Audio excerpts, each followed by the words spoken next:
नमस्कार मेरे प्यारे दोस्तों, एसपीएस स्टडी पॉइंट के इस यूट्यूब प्लेटफॉर्म पे एक बार फिर से आप सभी दोस्तों का बहुत बहुत स्वागत है।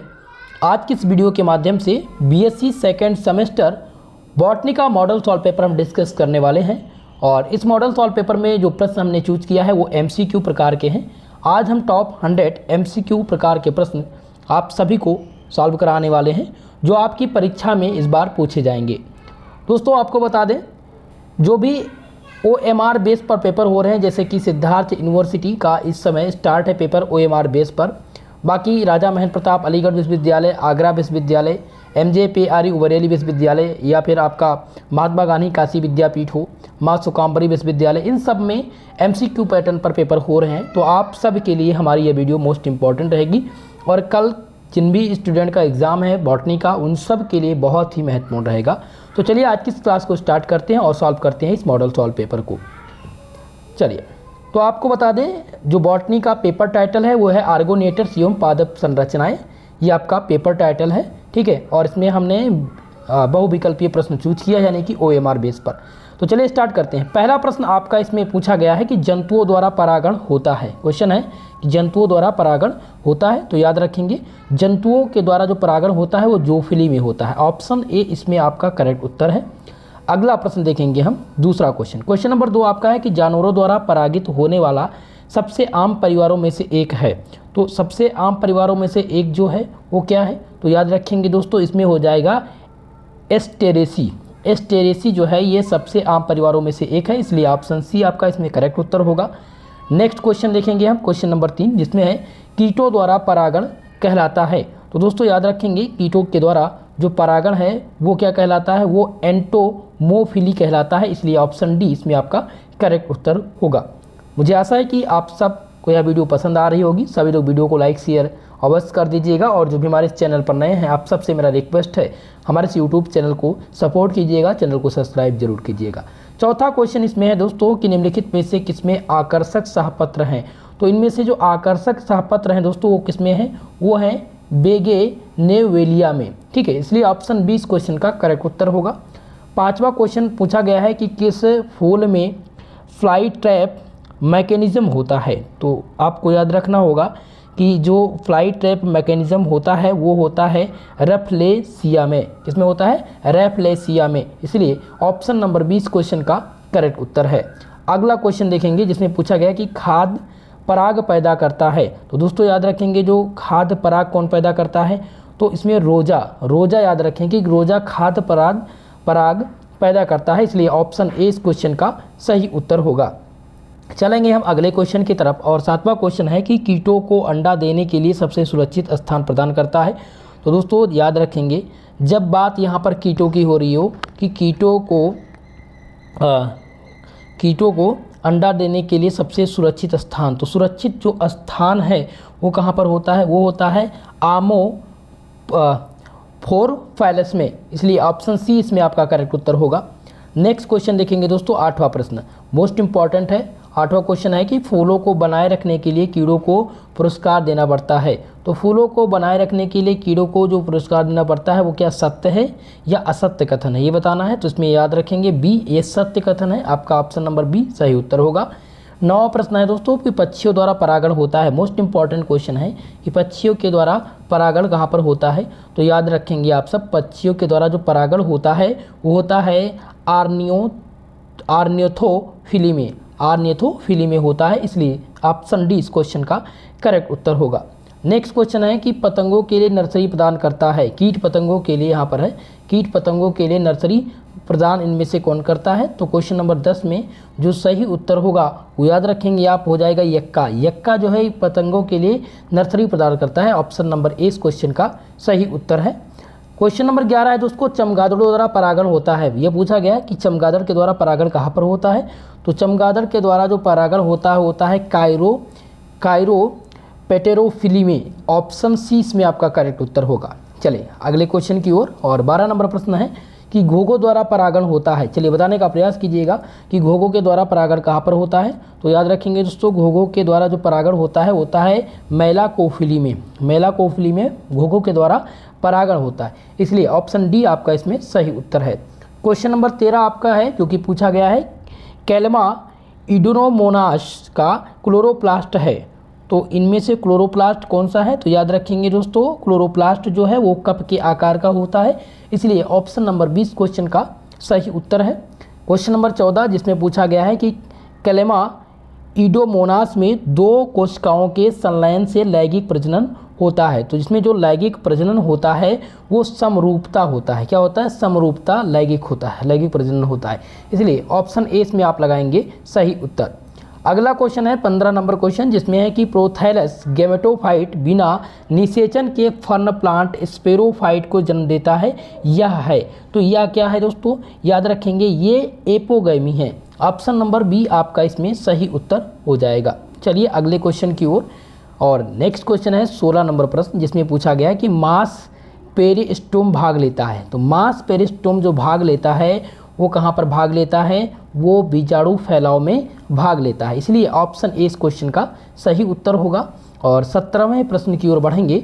17वां क्वेश्चन है कि निम्नलिखित में से कौन सा एक जीवित जीवाश्म है? जीवित जीवाश्म इसमें से पूछा गया है, तो याद रखेंगे आप थूजा। थूजा जो क्या है? एक प्रकार का जीवित जीवाश्म है। ऑप्शन नंबर डी इस क्वेश्चन का सही उत्तर होगा।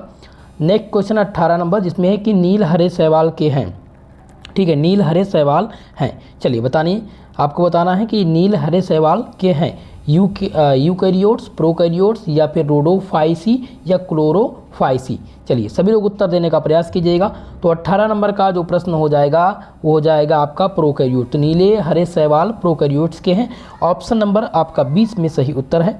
नेक्स्ट क्वेश्चन है 19 नंबर क्वेश्चन, जिसमें है कि द्विभाषित शाखायन पाया जाता है। तो याद रखेंगे दोस्तों कि द्विभाषित शाखायन जो है वो कहाँ पर पाया जाता है? ये मार्केसिया में पाया जाता है मेरे दोस्त, इसलिए डी आंसर इसमें आपका सही उत्तर होगा। और 20 नंबर प्रश्न है कि फ्लोरोरीडियन स्टार्च पाया जाता है। फ्लोरोरीडियन स्टार्च कहाँ पर पाया जाता है? तो दोस्तों आपको याद रखना होगा कि फ्लोरोरेडियन जो स्टार्च है ये रोडोफाइसी में पाया जाता है। कहाँ पर पाया जाता है? रोडोफाइसी में पाया जाता है। ऑप्शन नंबर 20 क्वेश्चन का सही उत्तर होगा। 21 नंबर क्वेश्चन है कि आवृत्त बीजी में क्रियात्मक गुरु बीजाणु विकसित होता है। तो ये गुरु बीजाणु कहाँ पर विकसित होता है? ये आपके भ्रूण कवच में विकसित होता है। याद रखेंगे कहाँ पर? भ्रूण कवच। आपका ऑप्शन ए इस क्वेश्चन में सही उत्तर है। चलिए अगले क्वेश्चन की ओर बढ़ेंगे। क्वेश्चन नंबर 22 आपका है। और 22 नंबर प्रश्न है कि पाइनस और साइकस जैसे जिम्नोस्पर्म, पाइनस और साइकस जैसे जिम्नोस्पर्म में भ्रूणपोष होता है। तो ये जो भ्रूणपोष होता है ये कहाँ पर होता है? तो याद रखेंगे दोस्तों ये अगुणित होता है। पाइनस और साइकस जैसे जिम्नोस्पर्म के भ्रूणपोष अगुणित होते हैं। ऑप्शन 20 में आपका राइट उत्तर है। 23 नंबर प्रश्न है कि जिसमें पूछा गया साइलोफाइटस, लोकोफाइटस और हार्सटेल और फर्न हैं। ये एक प्रकार के बहुकोषीय जलीय पौधे होते हैं, या बीज रहित संवहनी पौधे हैं, या फिर द्विगुणित पौधे प्रमुख पौधे हैं, या फिर बीज वाले संवहनी पौधे हैं। तो 23 नंबर क्वेश्चन का जो सही उत्तर होगा मेरे दोस्त तो हो जाएगा ऑप्शन बी, यानी कि ये बीज रहित संवहनी पौधे हैं। साइलोफाइटस, लोकोफाइटस, हार्सटेल और फर्न ये सभी बीज रहित संवहनी पौधे हैं। ऑप्शन 20 प्रश्न का राइट उत्तर होगा। अगला क्वेश्चन है 24 नंबर, जिसमें है कि निम्नलिखित में से कौन सा स्फेनोनोप्सिडिक का जीवित सदस्य है? तो जीवित सदस्य इनमें से पूछा गया है। तो जीवित सदस्य जो होगा वो हो जाएगा आपका इक्विसीटम। इक्विसीटम आपका सही आंसर होगा, ए वाला उत्तर आपका सही है। चलिए नेक्स्ट क्वेश्चन है 25 नंबर प्रश्न, और इसमें पूछा गया है कि लाइकोपोडियम में बीजाणुधानी की उत्पत्ति होती है। तो दोस्तों याद रखेंगे कि लाइकोपोडियम में बीजाणुधानी की जो उत्पत्ति होती है वो होती है स्पेरोफिल से। ऑप्शन नंबर सी आपका इसमें सही उत्तर है। नेक्स्ट क्वेश्चन आ चुका है क्वेश्चन नंबर 26, और 26 नंबर प्रश्न पूछा गया है कि निम्नलिखित में से कौन सा क्लब मास है? क्लब मास पूछा गया, इनमें से कौन सा है? तो दोस्तों याद रखेंगे कि जो आपका लाइकोपोडियम है इसको क्लब मास कहते हैं। ठीक है, तो यहाँ पर आपका ऑप्शन सी सही उत्तर है। और 27 नंबर क्वेश्चन आपका है इसमें कि प्रोटोकार्म पाया जाता है। चलिए बताने का प्रयास कीजिएगा 27 नंबर क्वेश्चन में कि प्रोटोकार्म पाया जाता है। तो इसमें आपका उत्तर हो जाएगा लाइकोपोडियम। लाइकोपोडियम में प्रोटोकार्म पाया जाता है, इसलिए ऑप्शन ए इस क्वेश्चन का सही उत्तर है। नेक्स्ट क्वेश्चन है 28 नंबर क्वेश्चन, और इसमें पूछा गया है कि किस टेरिडोफाइट को ग्राउंड पाइन भी कहा जाता है। चलिए बताने का प्रयास कीजिएगा कि इसमें से जो टेरिडोफाइट्स हैं ग्राउंड पाइन भी कहा जाता है, तो किस टेरिडोफाइट को ग्राउंड पाइन कहा जाता है। तो याद रखेंगे ऑप्शन ए लाइकोपोडियम। लाइकोपोडियम को क्या बोलते हैं, ग्राउंड पाइन भी बोलते हैं, इसलिए ऑप्शन नंबर ए इस क्वेश्चन का सही उत्तर होगा। 29 नंबर प्रश्न है कि इनमें जड़ रोग जोड़े में उत्पन्न होता है। चलिए बताने का प्रयास कीजिएगा। तो दोस्तों आपको याद रखना होगा कि जड़ रोग जो उत्पन्न होते हैं जोड़े के साथ वो होते हैं लाइकोपोडियम में, इसलिए डी आंसर आप लगाएंगे सही उत्तर। 30 नंबर क्वेश्चन आपके स्क्रीन पे आ चुका है, और क्वेश्चन नंबर 30 है कि निम्नलिखित में से किस वर्ण में सेलेजिनेला एडिएटम से भिन्न है। तो एविएटम से किस प्रकार से भिन्न है ये आपको बताना है। तो ये हेट्रोस्पोरस स्थिति में भिन्न होते हैं। ऑप्शन ए आपका सही उत्तर हो जाएगा क्वेश्चन नंबर 30 का आंसर। 31 नंबर क्वेश्चन है कि किस पौधे की पत्तियों में लेग्यूल होता है। तो लेग्यूल किस पौधे की पत्तियों में होता है। तो दोस्तों जो स्लेजिनेला है, स्लेजिनेला, ठीक है, स्लेजिनेला पौधे की पत्तियों में लेग्यूल होता है, इसलिए बी आंसर आप लगाएंगे यहाँ पर सही उत्तर। नेक्स्ट क्वेश्चन है कि स्लेजिनेला किसका सदस्य है। तो याद रखेंगे कि स्लेजिनेला जो है ये लुगुलोपिस्टिडा का सदस्य है। ऑप्शन नंबर आपका 20 में सही उत्तर होगा। नेक्स्ट क्वेश्चन है क्वेश्चन नंबर 33, जिसमें पूछा गया है कि कैस्पेरियन पट्टियों के साथ ट्रेबिक्यूलेट्स एंडोडर्मिस में पाए जाते हैं। तो ये कहाँ पर पाए जाते हैं दोस्तों, ये पाए जाते हैं आपके स्लेजिनेला। ऑप्शन नंबर बी आपका इसमें राइट उत्तर है। 34 नंबर क्वेश्चन है कि स्लेजिनेला में जो ट्रेबेकुलर संशोधित होते हैं, स्लेजिनेला में ट्रेबेकुलर संशोधित होते हैं, तो ये कहाँ पर संशोधित होते हैं दोस्तों, याद रखेंगे ये एंडोडर्मल कोशिकाएं में संशोधित होते हैं। ऑप्शन ए इस क्वेश्चन का सही उत्तर है। क्वेश्चन नंबर 35, इसमें पूछा गया है कि स्लेजिनेला लेपिडोफिला के रूप में जाना जाता है। स्लेजिनेला लेपिडोफिला के रूप में जाना जाता है, तो किसको जानते हैं। तो दोस्तों याद रखेंगे यहाँ पर आपका हो जाएगा पुनरुत्थान पादप। ऑप्शन ए इसमें आपका सही उत्तर है। चलिए नेक्स्ट क्वेश्चन की तरफ। क्वेश्चन नंबर 36 है कि आंतरिक संयंत्र संगठन के अंतर्गत अध्ययन किया जाता है। तो आंतरिक संयंत्र संगठन के अंतर्गत अध्ययन किया जाता है, किसका अध्ययन किया जाता है, शरीर संरचना का अध्ययन किया जाता है। ऑप्शन ए इसमें आपका सही उत्तर है। 37 नंबर क्वेश्चन है कि एंटोनॉमी भी कहते हैं। एंटोनॉमी किसको बोलते हैं, चलिए बताने का प्रयास कीजिएगा। मुझे आशा है कि आप सबको इस क्वेश्चन का आंसर पता होना चाहिए। 37 नंबर क्वेश्चन, तो दोस्तों इसमें याद रखेंगे आंतरिक आकृति विज्ञान, आंतरिक आकृति विज्ञान को एंटोनॉमी के नाम से जाना जाता है। ऑप्शन नंबर बी आपका इस क्वेश्चन में सही उत्तर है। 38 नंबर क्वेश्चन है कि जाइलम और फोइलम किस समूह के हैं। तो जाइलम और फोइलम ये दोस्तों जटिल ऊतक हैं, ठीक है, ये जटिल ऊतक समूह के हैं, इसलिए ऑप्शन ए इसमें आपका सही उत्तर है। 39 नंबर क्वेश्चन है कि वाहिकाएं अनुपस्थित होती हैं। तो याद रखेंगे कि वाहिकाएं जो हैं ये कहाँ पर अनुपस्थित होती हैं दोस्तों, ये अनुपस्थित होती हैं आपके जिम्नोस्पर्म में। जिम्नोस्पर्म में वाहिकाएं अनुपस्थित होती हैं, इसलिए सी आंसर इसमें आपका सही उत्तर होगा। और 40 नंबर क्वेश्चन है कि ल्यूमेन न्यूनतम होता है। तो ल्यूमेन जो है ये न्यूनतम कहाँ पर होता है, ये न्यूनतम होता है आपके स्कालेरे काइमा में। ऑप्शन नंबर ए इसमें सही उत्तर होगा।